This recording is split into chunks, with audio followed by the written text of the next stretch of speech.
بالك انا اخر وحده رايحه تحضر دونر كباب اللي راهو داير ضجه على مواقع التواصل الاجتماعي. حبيت اني نجربه معكم ونقول لكم رايي فيه بكل صراحه، مع وصفه تاع خبز تكون رائعه ومعاها صوص اللي تكون اكثر من روعه. ودوك نبداو في الوصفه في طريقه اول التحضير. حاجه عندي 500 غرام تاع الفرينه، نزيد عليها 5 غرامات تاع الخميره الفوريه او خميره الخبز، و5 غرامات تاع خميره الحلويات. من بعد نزيد عليها شويه تاع الملح، نخلطهم كامل مع بعضهم،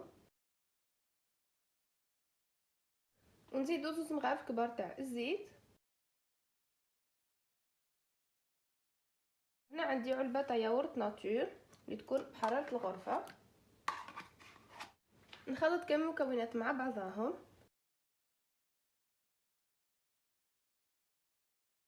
وهنا نبدا نلم العجينه تاعي بالحليب اللي يكون دافي.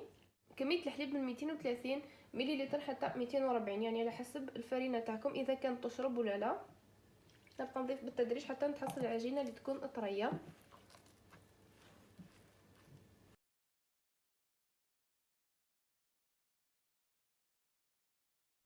كما تشوفوا القوام تاع العجينه اللي تحصلت عليه يكون طري ويتلصق في اليد.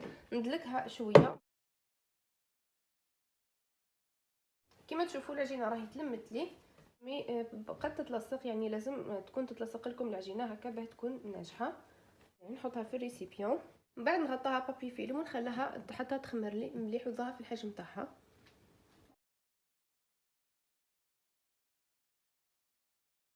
ما خمرت لي كما تشوفوا، دهنت يدي بشويه تاع الزيت، دي غازها، نقطعها الى قطع صغيره هكا كما تشوفوا.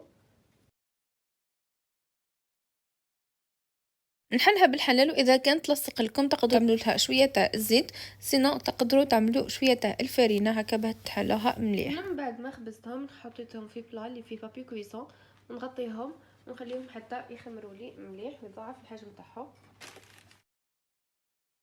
هنا من بعد ما خمروا لي عندي شويه تاع الحليب ندهن به الوجه تاعهم.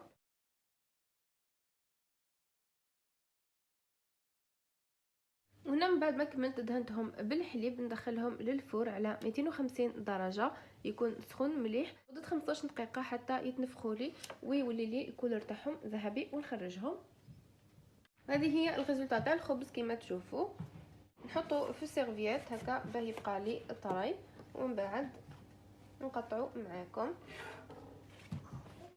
كما تشوفوا. هنا الخبز من بعد ما كان كنت حطيته في سيرفيات، يعني راهو طري. هنا نقطعو باه تشوفوا ولي كيفاه يجي من داخل مقطن وطري ولا اروع. اشوار نحتاج حبه تاع بصل تكون صغيره كما تشوفوا، يعني اصغر حبه تاع بصل تكون عندكم متوفره ديروها. عندي حبه تاع طماطم صغيره، بعد نرحيهم كامل بالاشوار.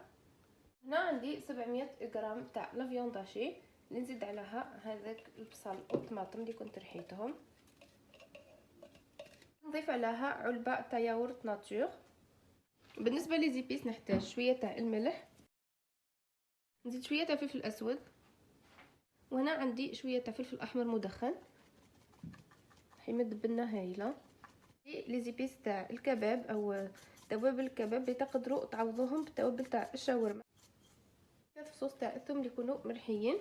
نجمع كامل المكونات مع بعضهم، نخلطهم مليح حتى نتحصل على خليط اللي يكون متجانس وطري. القوام هذا هو اللي كنت حصلت عليه. هنا عندي كميه تاع لافيونداشي حطيتها فوق بابي كويسون، نزيد نغلق عليها نحلها بالحلال حتى نتحصل على سمك اللي يكون رقيق.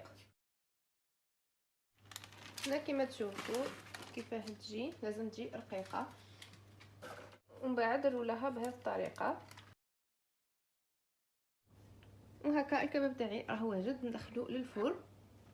الوقت اللي يكون الكباب تاعي قاعد يطيب في الفرن نبدا نحضر في لاصوص اللي اول نحتاج حاجه فيها. الطاسه تاع الميكسور نحتاج، عندي 2 حبات تاع الفرماج، كميه تاع الكورنيشون، وهنا عندي فص تاع ثوم اللي يكون مرحي، نحطهم كامل مع بعضهم في الميكسور.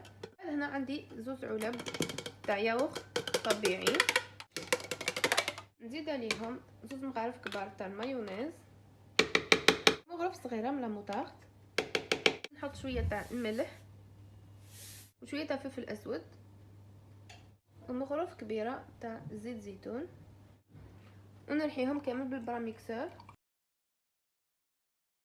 هنا نزيدلو زوج مغارف كبار تاع الزيت، ونخلط كلش بالميكسور.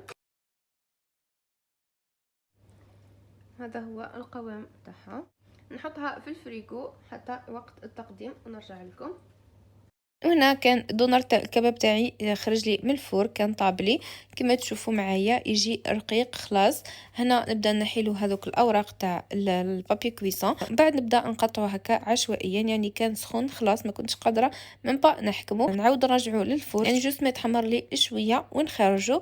وهذه هي الريزولطات تاعو. يعني نبدا نحط في الساندويتش تاعي، حطيت له شويه هذيك لاصوص اللي كنت حضرتها معاكم، بعد نحط الدونر كباب تاعي ونحط الطماطم اللي كنت شويتها في الفور معاه، كنت نحيت لها القشره تاعها، بعد شويه تاع البصل، نحب فيه البصل، وانتم يعني ديروا واش تحبوا ديروا سلطه، ديروا الحاجه اللي تحبوها نتوما. وهذا هو الساندويتش تاعي، راه واجد صدقوني انه يجي بنتو بنه. نتمنى انكم تجربوه وينال اعجابكم. وهكا ما بقى لي غير نقول لكم ما تنساوش انكم ديروا لي جيم او كومونتير وتبارطاجيو هذا الفيديو مع احبابكم. نقول لكم تهلاو في رواحكم وباي باي.